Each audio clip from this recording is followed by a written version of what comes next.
കൊടുങ്ങല്ലൂർ താലപ്പൊലിക്ക് ജനുവരി 14, 2024 തുടക്കം. മകരസംക്രമ ദിവസമായ 14 വൈകിട്ട് ദീപാരാധനയ്ക്ക് 1001 കദീന വെടികൾ മുടങ്ങുന്നതോടെ 4 രാപ്പകലുകൾ നീണ്ട ഉത്സവത്തിന് തുടക്കമാവും.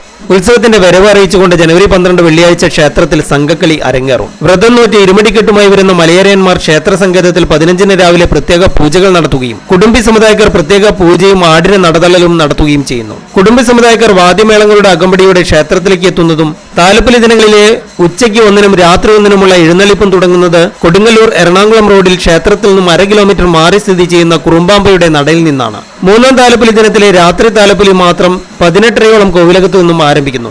ഒന്നുകുറെ 1000 യോഗമാണ് 1-ാം ദിനത്തിലെ താലപ്പൊലി ചടങ്ങുകൾ നടത്തുന്നതെങ്കിൽ ബാക്കി ദിനങ്ങളിലെ ചടങ്ങുകൾ നടത്തുന്നത് കൊച്ചിൻ ദേവസ്വം ബോർഡാണ്. സമൂഹത്തിലെ നാനാതുറകളിലുമുള്ളവർക്ക് അർഹമായ പ്രാതിനിധ്യം നൽകി പരമ്പരാഗതമായ അനുഷ്ഠാനങ്ങൾ പിന്തുടർന്ന് നടക്കുന്ന കൊടുങ്ങല്ലൂർ താലപ്പൊലിയിലേക്ക് ഏവർക്കും സ്വാഗതം.